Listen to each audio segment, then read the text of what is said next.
আসসালামু আলাইকুম। তানিয়া কুকিং থেকে আপনাদের স্বাগতম। আমি আজকে আপনাদের করে দেখাবো সাদা পোলাও রেসিপি। আমি এখানে আধা কেজির একটু পরিমাণ বেশি চাল ভালো করে ধুয়ে নিয়েছি। এখানে আমি 1 কাপ দুধ নিয়েছি, গরুর দুধ। এখানে পেঁয়াজ কুচি, কাঁচামরিচ, দারচিনি, তেজপাতা নিয়েছি।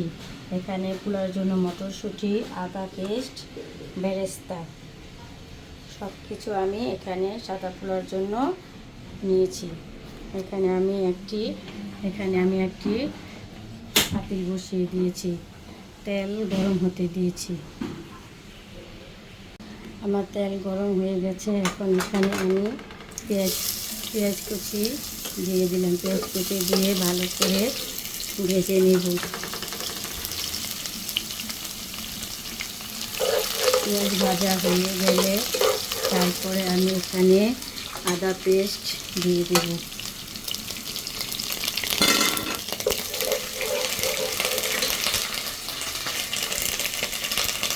তারপরে আমি এখানে দারচিনি, এলাচ, কাঁচামরিচ সব কিছু একসাথে ভালো করে মিশিয়ে নেব।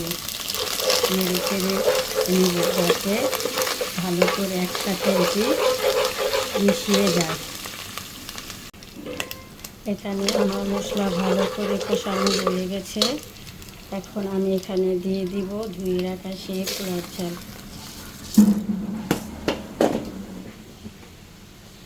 পোলাও চাল ভালো করে নেড়ে চেড়ে কষিয়ে নেব।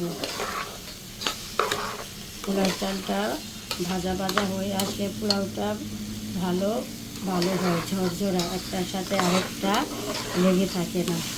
এভাবে করে আপনারা বাসায় সাদা পোলাও রান্না করবেন।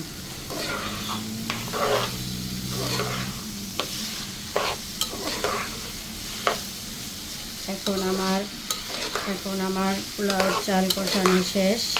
এখন আমি এর মধ্যে অ্যাড করে দিব পানি।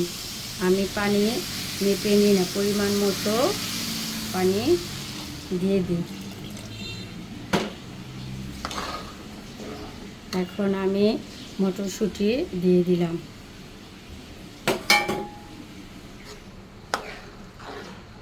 দেখেন আমার পোলাও রান্না করা রেসিপি। এখন আমি দিয়ে দিব স্বাদ মতো লবণ আর দুধ।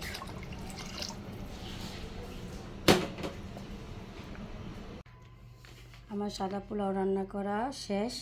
দেখেন কি সুন্দর হয়েছে, একটার সাথে আরেকটা মিশে নাই, ঝরঝরে হয়েছে।